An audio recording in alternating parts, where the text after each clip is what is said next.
Personnellement, non. Ouais, non, moi non plus. Non. Non. Le statut à étudiant indépendant. Non. Non. Non. Non, aucune idée. Non, pas du tout.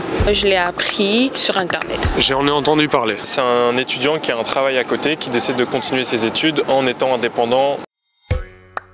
Il y a plusieurs définitions. D'avoir des idées, d'être créatif. C'est réfléchir, c'est penser à de nouvelles choses, aller au-delà de ses idées justement. Ne pas avoir peur de l'échec et entreprendre ce qui nous plaît. Créativité. Leadership, des bases en marketing peut-être, les social skills sûrement. Moi, je dirais mettre de l'argent de côté pour faire ses projets, investir, pour ouvrir une entreprise. Créer, faire de nouvelles choses, innover. C'est faire quelque chose qui te rapporte soit financier. Avoir une activité professionnelle séparée d'un emploi fixe. Par exemple, tu as un projet créatif que tu veux faire, tu veux le lancer ou quoi, ça peut avoir un aspect économique ou pas. Pour moi, c'est vraiment se lancer dans quelque chose qu'on ne connaît pas spécialement et s'en sortir, se débrouiller, etc.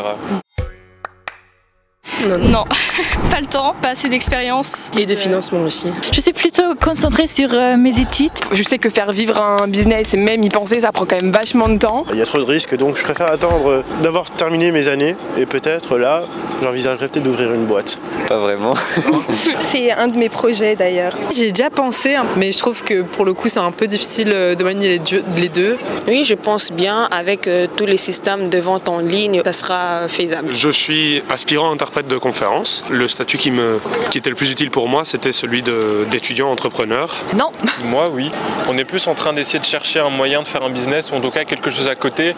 Pas spécialement pour gagner de l'argent, mais juste avoir une expérience. Plutôt effectuer beaucoup de stages, avoir beaucoup d'expérience. Demander conseil aussi pour pas faire d'erreurs. Faut faire des campagnes, faut montrer qu'on est vraiment motivé. Faut prouver qu'on veut réussir. Un site internet, d'avoir toutes les choses professionnelles qui donnent une image professionnelle même si on est étudiant. Si on voit que je suis sérieuse, je pense que ça ira. On va vraiment me prendre au sérieux. Il faut prouver beaucoup plus que quelqu'un qui a déjà de l'expérience dans un domaine. Tu dois déjà toi-même prouver à la personne que tu prends tes études au sérieux.